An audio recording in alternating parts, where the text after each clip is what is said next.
Donald Trump's cognitive decline is the worst kept secret in the White House. That and the fact that he was best friends with pedophiles who he is now covering up for. But Donald Trump, every single day, if you watch him, if you hear him, if you are exhausted by him like I am, you see that he is in a state of cognitive collapse. There is no amount of obfuscation, of distraction, of Carolyn Levitt saying, look over there, that will keep the secret from coming out, especially because Donald Trump just blurts it out. And he is really making it clear how furious he is that we all know when a top official went public over his MRI and he responded with a slur-filled Truth Social meltdown that we are going to get into. But before we do, if I could quickly ask you to leave a like on this video, and if you haven't already and you enjoy our channel, to hit that subscribe button because it goes a long way in supporting our work. Now, before we get into this slurred-filled posting meltdown, I want to start with the racist rant from Donald Trump about Somalia that began it all. What do the Somalians have to do with this Afghan guy who shot the national guard? Nothing, but Somalians have caused a lot of trouble. They're ripping us off for a lot of money. There's a tremendous amount of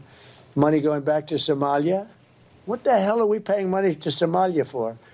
But they're ripping off our country at a level that few people have been able to see before. Mm-hmm. That's about the only thing. You talk about competence. We have Ilhan Omar, who does nothing but complain about our country and our Constitution. And she comes from a country with practically no country. It's devastated, it's crime-ridden, it's a mess, it's a disgrace. And we took their people at a tremendous... We're not taking their people anymore. We're not taking their people. And we're getting a lot of their people out because they're nothing but trouble. Okay, thank you very much, everybody. Go ahead. I have already seen this become the new culture war issue of the right. This is now what they want to be talking about all the time. They screwed up their healthcare agenda, whatever that was supposed to be, in a matter of 24 hours. Of course, they bungled the shutdown. All their messaging has been terrible lately. That on top of the scandal after scandal after scandal that piles up on Donald Trump. So they were deciding to resort back to racism.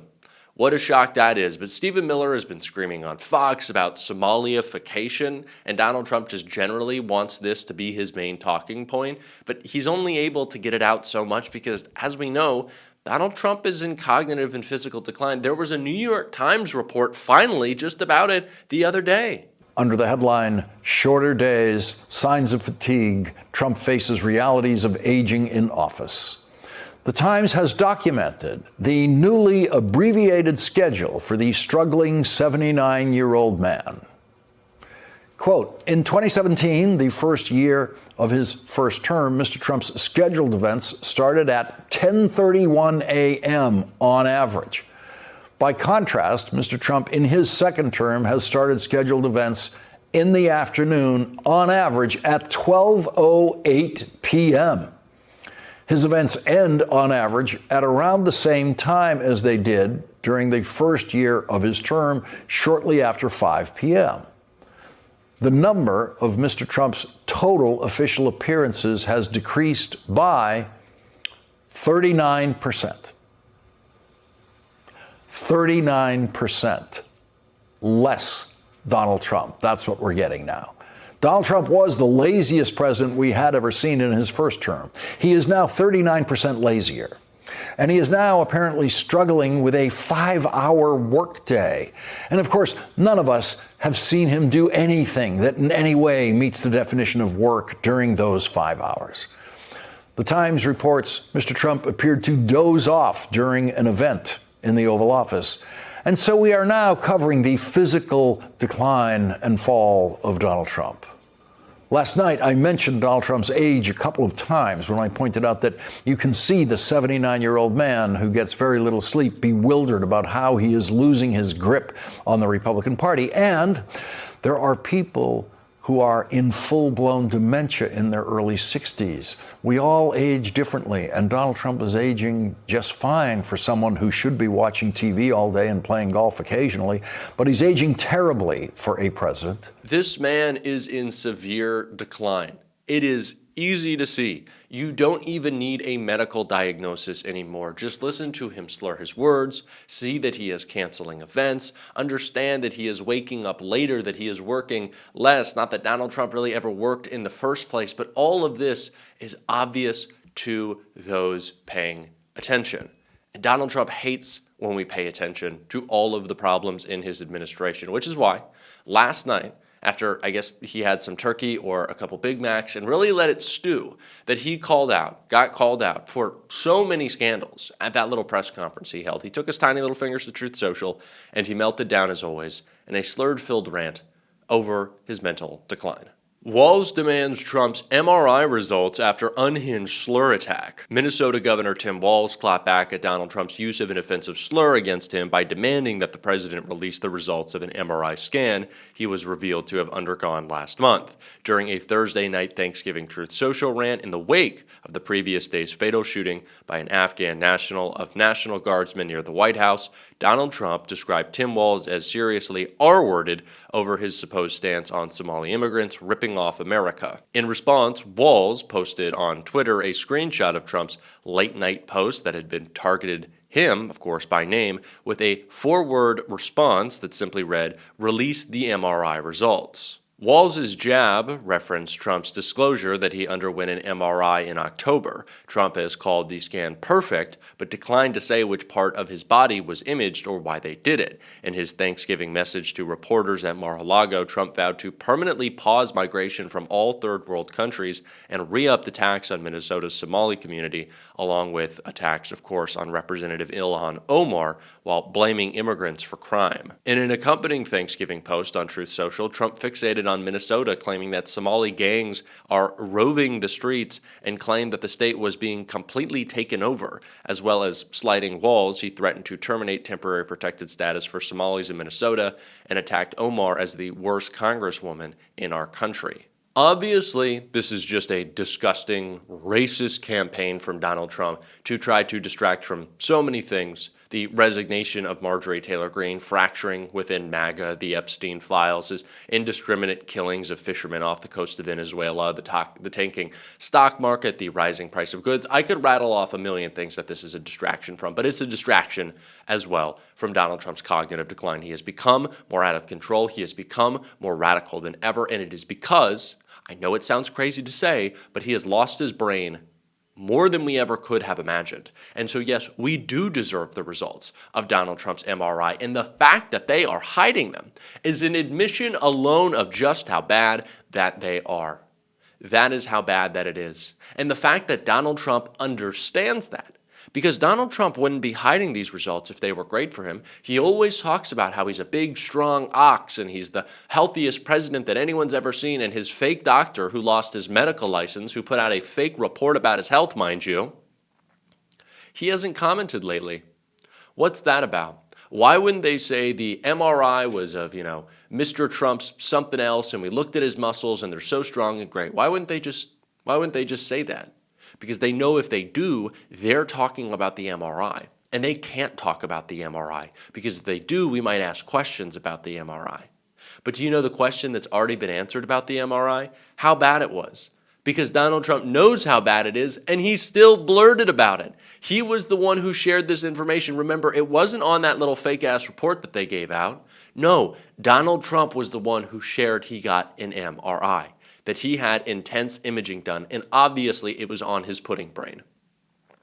And so Donald Trump wants all that covered up, and he's resorting to racism. What a shock, as the coalition fractures, because Donald Trump understands the moment of weakness that he is in, and it will only be exacerbated by us knowing the actual physical, cognitive weakness that he is in right now as well.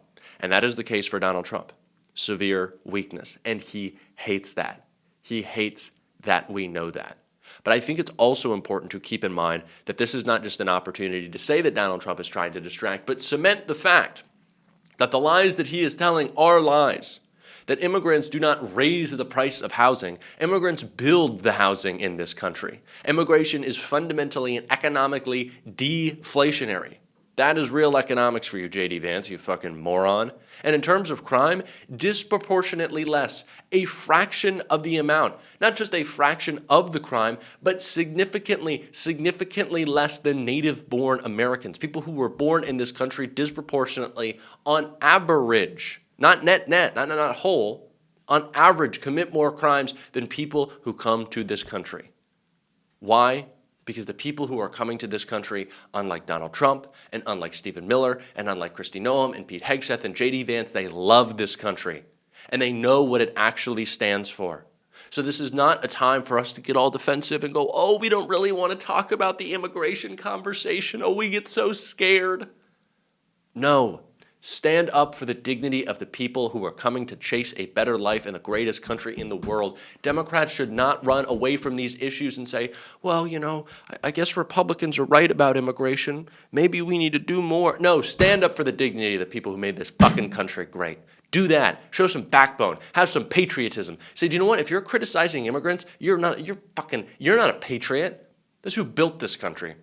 That's what I'd like to see out of Democrats. Have a little backbone right now. Call out this racist bullshit. And call it out for just being weird. This is weird. It's a weird obsession. Take Tim Walz's words. He's the one calling out Donald Trump. It's weird. Why is the president not releasing his MRI results? It's weird. Why is he being a racist at 1 a.m. on Truth Social? It's fucking weird. Call them out.